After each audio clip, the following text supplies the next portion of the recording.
We're celebrating the world premiere of a brand new musical that opened last night on stage at ETC, Ensemble Theater of Cincinnati, with one of its stars. Jessica Hendy joins us today. Hi. Welcome home. Thank you. You spent years here.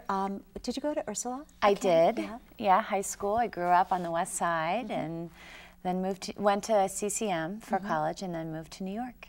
And quite a successful array of roles that you had there, from Cats to Aida. Yeah. A more short-lived Broadway musical, but it counts. Yeah, oh, absolutely. Came home because you started a family and wanted to be near your family. Absolutely, yeah. And we have the blessing of your talents here. Oh, thank you.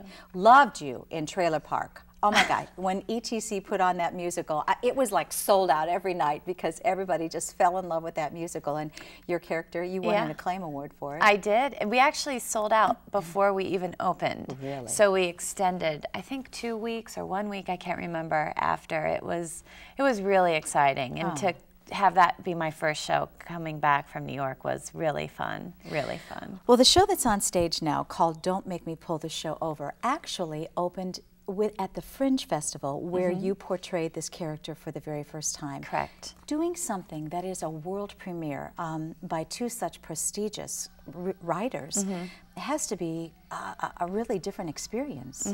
It was really wonderful because in New York you have the opportunity to do things like that, and to move back to Cincinnati and have that presented to me was just a dream. And I've had so much fun just developing this musical with the cast that we've created and with our director, and being so involved with the creators, Richard Oberacker and Rob Taylor. It's just been a blast. You know, this is a compilation of many, many different characters doing different things that involve parenting. Right now, Kate Wilford is creating Toll House cookies, something that we mothers know is another stressful moment. I mean, I just slice and dice myself. and the cast of characters that portray these snapshots. Tell me about these gentlemen that we're seeing right now. Charlie Clark and Alan Kendall.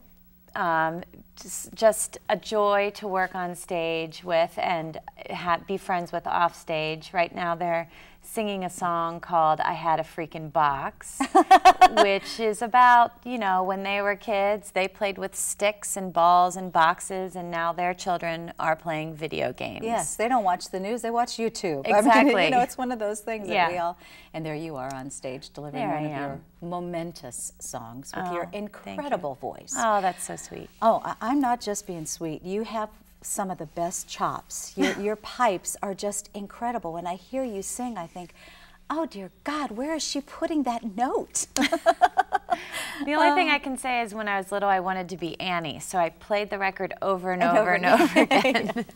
And your vocal cords just grew right along with you. Exactly. There you guys are singing a song about not getting enough sleep, and boy, we all can relate to that moment. Oh my, yes, that's for sure. Absolutely. As you're putting together something like this, the music is very different, written in a very different style with time signatures. It goes from 2/4 to 3/4 to 4/4.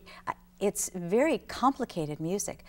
The genius of Scot Woolley was prevailing. Absolutely. We are so lucky to have him in this city, and we are so lucky to have had him a part of this show because he kept the bar raised so high in every rehearsal, yet made it fun for all of us. But we always stayed on top of our game, and he worked with such efficiency to get the kind of sound he wanted for this show.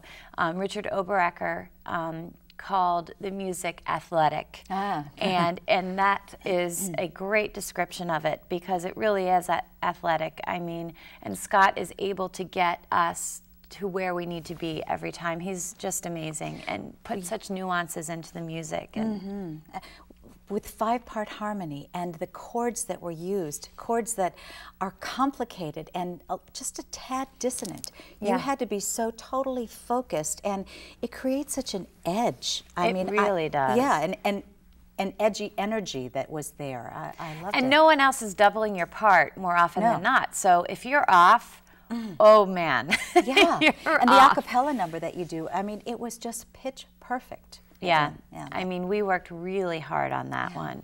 And well, you guys make it look so easy that we as an audience forget how hard you are working. You know? Well, and I attribute that to Richard Hess, our director, because he wanted this show to have an ease, almost if the audience were watching on camera. He didn't want us to be acting. He really wanted us to have an ease and just tell the story.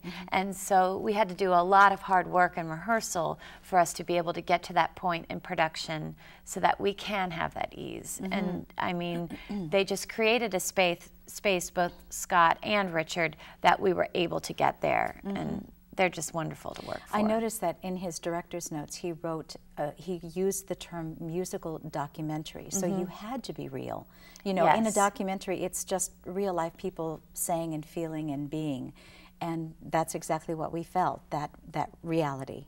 Yeah, and I think for anyone that is a parent, that it's wonderful, but it's also the hardest job you could ever imagine. I mean, I have a 3-year-old, almost 3, and more often than not, my days are really hard.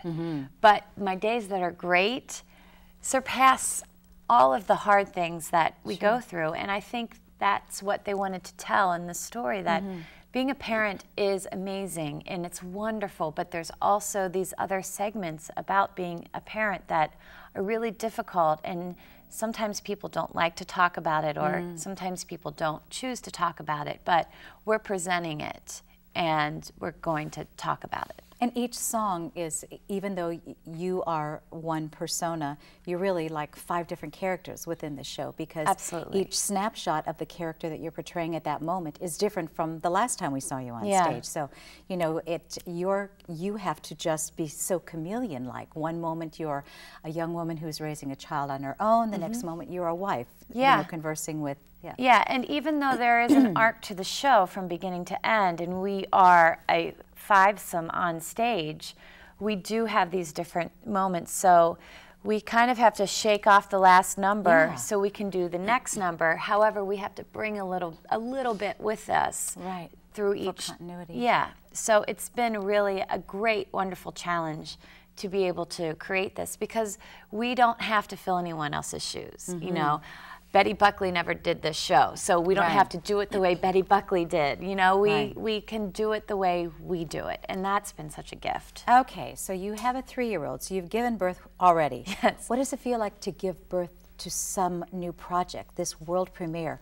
Where will it go? You've given it legs now. You as a cast have given it legs. Now what? Well, I mean, as an actor, you can easily dream to where it will go. New York, New York. Yeah, I'm not going to pretend like we're all like, what if, what if, what if, what if? You know, what if Guffman comes and just takes us straight to Broadway? Yes. But, you know, in Cincinnati, I would never dream, moving back here, that I would have the opportunity to work on such an important, wonderful piece. And for that, I just say, you have to trust your life, and everything happens for a reason. If I were in New York right now, I wouldn't be doing this piece, because I'd be on that, you know, roller coaster of whatever next Broadway play was auditioning that I'd be going in for. But this is why you're an actor. To be able to create these wonderful, great pieces. And I mean, you can only hope. I'm sure the creators have plans for it, but who knows? Who knows? Well, you have an opportunity until May the 17th to see this remarkable show. I am not kidding. It is, you'll laugh, you'll cry.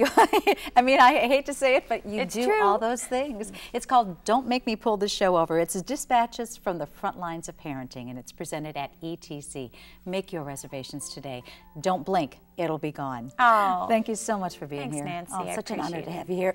Next time you come back, will you sing for me? Oh, I'd love to. Good. All right. Promises, promises. Yes. We'll be back right after these messages. You're watching Northern Kentucky Magazine on ICN 6.